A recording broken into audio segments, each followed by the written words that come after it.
Hello everyone, and I welcome you all to our YouTube channel. So in today's video we will be discussing the paper 2 of English language and literature of JPSC means. ठीक है, English language literature का जो paper है उसे हम लोग discuss करेंगे, उसका सिलेबस देखेंगे, उसका सोर्स देखेंगे. ठीक है, and let me tell you something about me. तो इस बार I have appeared in the interview of 7 to 10th JPSC. Okay, and even I have given the 66 mains. और मेरा मास्टर्स है इंग्लिश लैंग्वेज और लिटरेचर में, मतलब कि I am pursuing my masters. I have done my bachelors in English language and literature. So may be that I would be a suitable person to dictate the syllabus and tell about the source of the syllabus. तो चलिए हम लोग ये video को start करते हैं. अगर आप इस चैनल पे नए हैं और अगर आपको मेरे वीडियोस अच्छे लगते हैं और अगर आप चाहते हैं कि हम ये इंग्लिश लैंग्वेज लिटरेचर को कंटिन्यू करें तो आप कमेंट कर सकते हैं. ठीक है, तो देखिए यहाँ पर जो ये सिलेबस है, तो एक तो इसका जो मार्क्स है वो 150 है. मतलब जो टोटल एग्ज़ाम होता है JPSC मेंस का, वो टोटल 950 मार्क्स का होता है. ठीक है, जिसमें कि 800 मार्क्स आपका GS कैरी करता है और जो बाकी 150 मार्क्स है वो आपका इंग्लिश लैंग्वेज एंड मतलब कि लैंग्वेज पेपर कैरी करता है. जिसमें कि इंग्लिश लैंग्वेज एंड लिटरेचर अगर हम लोग डिस्कस करें तो ये 150 मार्क्स का है. टाइम हम लोग को 3 घंटा मिलता है. और एक बात और, सबसे ज़्यादा लिखना हमें इसी पेपर में पड़ता है. मतलब बाकी में तो हम लोग को 4 क्वेश्चन लिख के निपटा देना होता है, बट इसमें आपको बहुत लिखना पड़ता है. ठीक है, मतलब लगभग आपको 6 क्वेश्चंस लिखने पड़ते हैं, 5 या 6. ठीक है, 5 से 6. तो चलिए हम लोग इसे देख लेते हैं सिलेबस क्या है. तो देखिए जो लैंग्वेज लिटरेचर है ये एक होलसम अगर देखें तो इसमें लैंग्वेज भी आ रहा है कि इंग्लिश लैंग्वेज का डेवलपमेंट कैसे हुआ. इसमें लिटरेचर भी आ रहा है कि हिस्ट्री ऑफ जो लिटरेचर है वो भी हमें पढ़ना है, तो अच्छे से पढ़ना है. तो देखिए जो हिस्ट्री ऑफ इंग्लिश लैंग्वेज है ये पार्ट 1 में है. और ये जो पोर्शन, ये जो पार्ट है ना, ये कंपलसरी है, आप इसे छोड़ नहीं सकते हैं. This is the compulsory part. और इससे 35 मार्क्स का क्वेश्चन आता है. ठीक है, टोटल 5 क्वेश्चंस लिखने पड़ते हैं जो कि 7 मार्क्स के रहते हैं टोटल. तो इसमें हम लोग को करना होता है Indo European family of language. ठीक है, कि कैसे वो डेवलप हुआ. क्वेश्चन अब बहुत ज़्यादा डायनेमिक बन रहा है. इस बार Indo European family of language नहीं दे करके सेल्टिक लैंग्वेज दे दिया था. ठीक है, तो जो लोग डेप्थ में पढ़ा होगा और अच्छा से पढ़ा होगा, ठीक है, वो अच्छे से बना मतलब पेपर को लिख पाया होगा. फिर ट्यूटोनिक वर्बल सिस्टम और ट्यूटोनिक एसेंट, ये कुछ भी नहीं है, जर्मेनिक एसेंट है. ठीक है, ये जर्मेनिक एसेंट है. फिर आता है फर्स्ट साउंड शिफ्टिंग और ग्रिम्स लॉ, ये भी आया था इस बार का क्वेश्चन. तो इसमें वही है कि इसमें ग्रिम्स जेकब ग्रिम नाम का है एक इंसान, मतलब एक पर्सनैलिटी कह सकते हैं. तो वो एक लॉ दिए थे साउंड शिफ्टिंग का, प ब फ ऐसा कुछ करके. ठीक है, ये हम लोग को पढ़ना था. फिर ओल्ड इंग्लिश था जिसमें कि हम लोग को डायलेक्ट पढ़ना था, कैरेक्टरिस्टिक पढ़ना था और वोकैबलरी पढ़ना था. ठीक है, देखिए इन ओल्ड इंग्लिश, अगर हम लोग ओल्ड इंग्लिश का बात करें तो इसमें हम लोग को 3 चीज़ देखना है.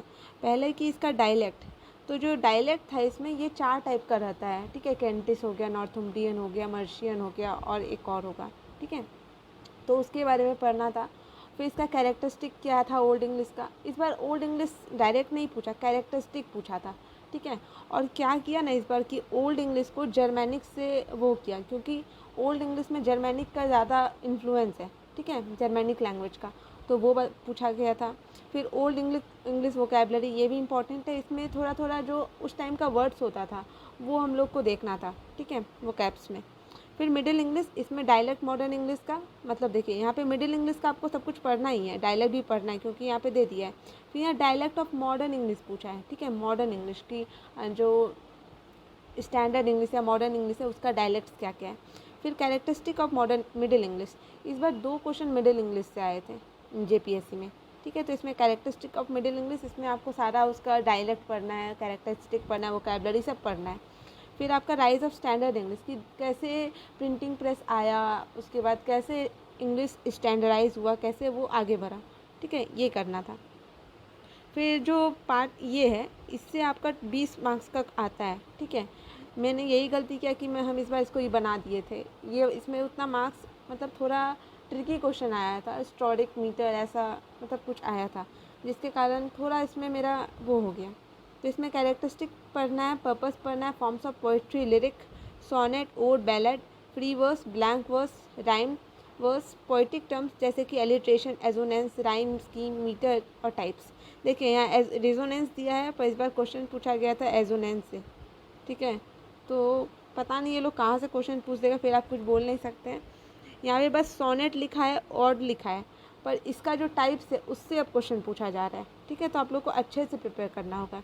जैसे सोनेट में से एक्सपीरियंस सोनेट आ जाता है, ठीक है, फिर पेट्रियार्कल सोनेट आ जाता है, ठीक है, वो सब। फिर ऑड भी बहुत सारा होता है, वो सब भी हमें अच्छे से पढ़ना होगा, ठीक है, तभी ये क्वेश्चन अटेम्प्ट करना होगा। अगर ऐसे नहीं तो आपका 20 मार्क्स है तो आपको इसमें कितना मिलेगा, 8 मिलेगा मोटा मोटी। वही अगर आप इसको छोड़ करके अगर आप लास्ट में जो प्रोज वाला पोर्शन है वो अगर अटेम्प्ट करते हैं तो आप ज़्यादा मार्क्स ला सकते हैं, ठीक है। फिर एक कॉम्प्रीहेंसन आता है जो लगभग 1000 वर्ड्स का रहता है। इसे पढ़ के हमें क्वेश्चन आंसर देना पड़ता है, क्वेश्चन आंसर करना पड़ता है, और हम लोग को इसका एक समरी लिखना पड़ता है, ठीक है। तो एक ये भी 20 मार्क्स का रहता है। फिर नेक्स्ट पोर्शन है ग्रामर। तो ग्रामर में noun, verb, adjective, adverb, article, preposition, subject verb agreement, narration, voice, transformation clause, ये सब। फिर सिंगल वर्ड सब्स्टिट्यूशन आता है। फिर करेक्शन ऑफ एरर। ये वाला जो है ये वाला पोर्शन हो जाता है एज डू एज डायरेक्टेड, मतलब बताया जाता है कि आपको एक्टिव से पैसिव में चेंज करना है, या फिर आपको डायरेक्ट से इनडायरेक्ट स्पीच में डालना है, या प्रीपोजिशन को भरना है, ठीक है, या फिर वहाँ पे आइडेंटिफाई करना है कि एडवर्ब एडजेक्टिव क्या है, तो ये उसमें आता है, ठीक है। ये शायद टोटल 10 मार्क्स का होता है ये क्वेश्चन। फिर सिंगल वर्ड सब्स्टिट्यूशन आता है, ठीक है, और करेक्शन ऑफ एरर की गलती दिया हुआ है आपको सही करना है, ठीक है। फिर पेयर ऑफ वर्ड्स आ जाएगा, फिर इडियम्स एंड फ्रेजेस आ जाएगा, ठीक है, ये सब आ जाता है इसमें। तो ये पार्ट 1 का था। पार्ट 1 में हम लोग क्या क्या देखें कि एक तो वो आता है हिस्ट्री ऑफ लैंग्वेज, ठीक है, इंग्लिश लैंग्वेज, जिसमें कि ये कंपलसरी पार्ट है। और एक ये पार्ट और मतलब जो डेफिनेशन ऑफ पोइट्री हो गया, कॉम्प्रीहेंशन हो गया, ग्रामर हो गया, ये सब जो है ना, ये सब आपको चूज़ करना रहता है कि आप इनमें से कोई भी बना सकते हैं, ठीक है। तो आप इस बार क्या कीजिएगा, अगर मतलब जो भी हो, I had attempted this one, और ये ऊपर वाला तो कंपलसरी था, तो अगर ये नहीं आता है तो इसको आप स्किप कर सकते हैं, ठीक है। आप यहाँ पे आकर के मतलब लिटरेचर पार्ट ज़्यादा स्कोरिंग हो जाता है। तो यहाँ पे आपको हिस्ट्री ऑफ इंग्लिश लिटरेचर पढ़ना है पेपर पार्ट 2 में। तो हिस्ट्री ऑफ इंग्लिश लिटरेचर में हम लोग को ब्रिटिश पढ़ना है, अमेरिकन पढ़ना है, कॉलोनियल, पोस्ट कॉलोनियल, सब कुछ from 14th century to 21st century. ये देखने में बहुत छोटा है पर ये छोटा नहीं है, ठीक है, इसमें बहुत कुछ है, शेक्सपियर से लेकर के मतलब आपका ऑस्ट्रेलियन जो लिटरेचर है उससे भी क्वेश्चन पूछा गया है, ठीक है। इस बार तो उतना नहीं पूछा गया, बट जो 6 JPSC था उसमें ऑस्ट्रेलियन लिटरेचर के पोएट से पूछा गया था, ऑस्ट्रेलियन या अमेरिकन, ठीक है। तो इसमें हम लोग को poetry, drama, prose, novel, criticism, biography, autobiography, short stories, फिर general introduction of eminent poets, ठीक है, dramatist, novelist, prose writers, short story writers, autobiographers, biographers, popular writers, इन सब के बारे में हमें पढ़ना होता है। मतलब history of English language literature अगर आप देखें तो आपको old English, middle English, Elizabethan poetry, Jacobean age, फिर विक्टोरियन एज, फिर आपका मॉडर्न एज, सारा कुछ पढ़ना पड़ता है, इंक्लूडिंग इंडियन, कि इंडियन के पर्सपेक्ट में कौन कौन सा पोएट डेवलप कर रहा था, जैसे कमला दास हो गई, फिर आपका तोरू दत्त हो गई, सबके बारे में आपको अच्छे से पढ़ना है, ठीक है। फिर देखते हैं फिक्शन एंड ड्रामा, ये वाला पोर्शन आता है, इसमें क्रिटिकल स्टडी और एक्सप्लेनेशन। इसमें 4 आपको ड्रामा मिलते हैं, आपको चारों ड्रामा अच्छे से पढ़ना है। एक है कांतापुरा, राजा राव के द्वारा लिखा गया था, ठीक है। A passage to India which has been written by E.M. Forster. फिर मैकबेथ जो कि विलियम शेक्सपियर के द्वारा लिखा गया, और आर्म्स एंड द मैन और G.B. शॉ के द्वारा, ठीक है। आपको इसका नोट्स बना लेना होगा अच्छे से, ठीक है, you have to prepare its notes, और आप उसको रिवाइज़ कीजिएगा क्योंकि कुछ कुछ कैरेक्टर्स है, आपको कैरेक्टर्स का नाम याद करना होगा, सबसे इम्पॉर्टेंट। अगर आप कोई भी कहानी पढ़ रहे हैं या कोई भी drama, you have to remember the name of the character, ठीक है। और एक और बात, जब आप इंग्लिश लिखते हैं ना तो आपको थोड़ा फ्लावरी लैंग्वेज यूज़ करना होगा, ठीक है, जिससे कि एक अट्रैक्शन होता है, क्योंकि ये जो भी है ये लिटरेचर पेपर है, जितना आप उसको अट्रैक्टिव कीजिएगा वो बेटर होगा, ठीक है। फिर पोइट्री आ जाता है। फिर पोइट्री में क्रिटिकल स्टडी और एक्सप्लेनेशन, इसमें the quality of mercy by William Shakespeare, फिर the little black boy by William Blake, solitary reaper by William Wordsworth, mutability by P.B. Shelley, I think continually of those who were truly great, ये Spenser के द्वारा लिखा गया है, ठीक है, ये भी। Heaven of freedom Rabindranath Tagore, a soul's prayer Sarojini Naidu. आपको ये सारा पोएम पढ़ना है। इस बार ये दोनों पूछा गया था, ठीक है। तो आपको ये सारा पढ़ना ही होगा। आप इसका समरी डाउनलोड कर सकते हैं। बहुत सारे साइट्स है, वेबसाइट्स है गूगल में, जैसे कि स्पार्क नोट्स हो गया, फिर पोइट्री फाउंडेशन करके है, वो सब आप देख सकते हैं, ठीक है। फिर नेक्स्ट पार्ट आता है प्रोस। इसमें क्रिटिकल स्टडी और एक्सप्लेनेशन। इसमें पहला जो है वो of habits by A.G. Gardiner, फिर India again by E.M. Forster, playing the English gentleman by Mahatma Gandhi, of studies by Francis Bacon, mister know all by Somerset मॉघम, the home coming by Rabindranath Tagore, the cherry tree by Ruskin Bond. ठीक है, ये सभी बहुत easy है, मतलब कि ये 2 दिन में कंप्लीट हो जाएगा अगर हम लोग प्रोज को डेडिकेटली पढ़े। हो सके तो 1 दिन में भी हो जाता है, ठीक है। तो इसका सोर्स बस यूट्यूब ही है, यूट्यूब और गूगल, ठीक है। ये वाला जो पोर्शन था ये कहीं नहीं मिला, India again by E.M. Forster, हर जगह पैसेज टू इंडिया आ जाता था।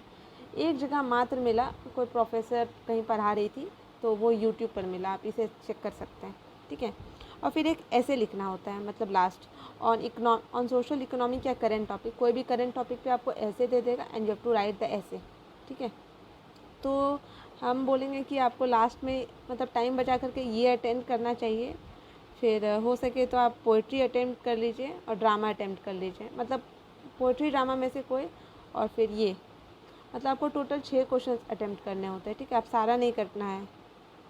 बहुत लोग इस बार क्या हुआ था कि बहुत लोग सारा अटेम्प्ट कर लिए और बाद में टाइम ही नहीं बचा। बाद में क्वेश्चन पेपर देखा गया तो पता चला कि उतना तो अटेम्प्ट करना ही नहीं था, फिर बहुत लोग लास्ट में क्वेश्चन को काटा था, ठीक है। आपको स्मार्टली पढ़ना है ताकि ये एग्ज़ाम क्वालिफाई हो सके, ठीक है। तो और अगर आपको चाहिए videos related to JPSC mains तो आप कमेंट कर सकते हैं, क्योंकि रिस्पांस नहीं आता है इसीलिए I am not being able to make the videos, ठीक है। तो आप कमेंट कर सकते हैं अगर आपको वीडियोस चाहिए। And even if you need notes आप हमको मैसेज कर सकते हैं इन माई टेलीग्राम ग्रुप, ओके। और आप टेलीग्राम चैनल को ज्वाइन कर सकते हैं, लिंक दिया हुआ है इन द कमेंट बॉक्स, ठीक है। थैंक यू सो मच, तब तक आप लोग पढ़ते रहिए।